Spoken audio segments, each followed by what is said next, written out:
The bridge at Arnhem was to be held for 2 days. The men of the 1st British Airborne Division held it for 9.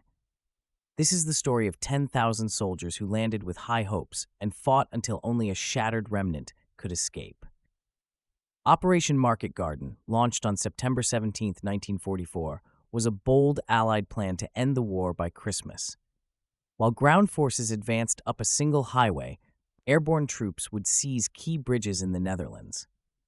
The furthest objective, the road bridge over the lower Rhine at Arnhem, was given to Major General Roy Urquhart's 1st Airborne Division. On that Sunday afternoon, over 10,000 paratroopers and glider troops descended into drop zones west of the town. Almost immediately, their plan began to unravel. Only one battalion, the 2nd Parachute Battalion, under Lieutenant Colonel John Frost, fought its way to the northern end of the bridge.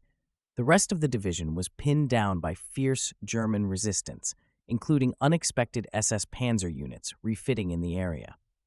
For 3 days and nights, Frost's 750 men defended a perimeter of houses and cellars against relentless attacks.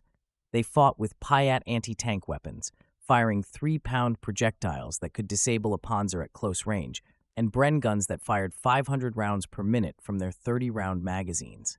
German armor and infantry, supported by 88mm flak guns used in a direct-fire role, systematically demolished their positions.